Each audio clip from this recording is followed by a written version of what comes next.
obviously I'm actually running, I'm coaching within that team and in that club, but I'm working with, and who is the head coach is Carl Hooper. So Carl said something this year which was so good, because again, it's amateurs. These guys are amateurs. Some are trying to make it professionally. I've obviously played professionally, come and give him my experience and my knowledge to them. But one thing he said was so good was he was talking about training hard and why you would train hard.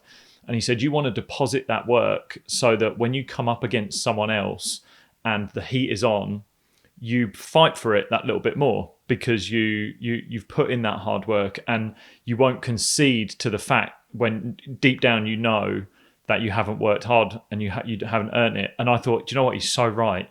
Like, I was the same. Like, I would go and do everything right at the end of a day, and I would go and do my fitness work.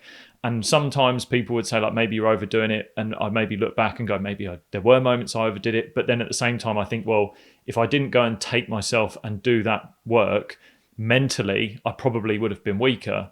There would have been moments where I'd have taken my foot off the gas, just when I would, like you said, when you need it most. Right at that, there's that battle between two people, and it's, deep down inside what you haven't done, and also what you have done. I think it was so cool, and you're just saying the exact same thing there. Yeah. I was just about to say that. So like, I hate it. There's nothing worse than when people make excuses and like add a bit of tax onto a story or make excuses, because there's only one person that really knows, and that's you. Mm. And you can't lie to yourself. So you know what you've done. When you walk out on that field, you know exactly what you've done, whether you could have done more or not. And that's why I wanted to literally tick every box. So when I went on, there was only one person that knew, and that was me. I knew what I'd done or what I hadn't done. So I didn't want to not do that thing because I'd know about it. And then the little bit in your head would know that you haven't done that work. You've cut that corner. It's fascinating. And I'm a big believer. So we talked a lot about the physical training, but the skill set and the technical training. I wasn't the prettiest batsman, but one thing that I knew my game as well as anybody knew their game. I didn't have a pretty technique, but I had an efficient technique because Mm. I knew my technique. I got it done. From my position as a selector, yes, you need a certain amount of technical efficiencies to get you as far in the game as you can go, but and in international cricket, you need to tick some boxes, but I don't care how, it's how many. And I was a Mm. classic case of that because I was never pretty. But I'd like to think I got the job done. When I wasn't in form, I found a way to score runs. But what I'm saying, in my training, I train so hard physically, but also in the nets.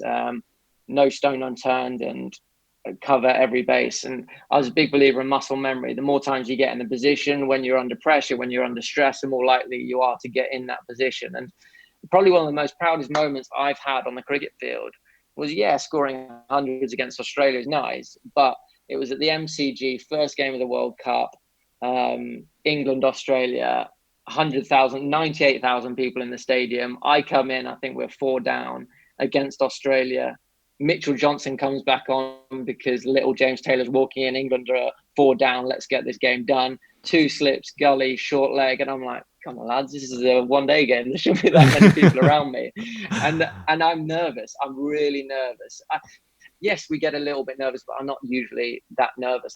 I'm nervous. But I stood at the crease. I think it might have been George Bailey or Aaron Finch at short leg. And I'm like, thinking to myself, I'm really nervous, but I'm going to be all right. I've done this so many times. I've worked that hard on that many occasions. My technique will get me out of trouble. Yeah, Mm. it's not pretty. Yeah, when I get nervous and adrenaline's pumping, I move too much, but I know I'm going to move too much, but I know my hands will get me out of trouble. I know my technique is efficient enough. Whatever it looks like, it's going to get me out of trouble.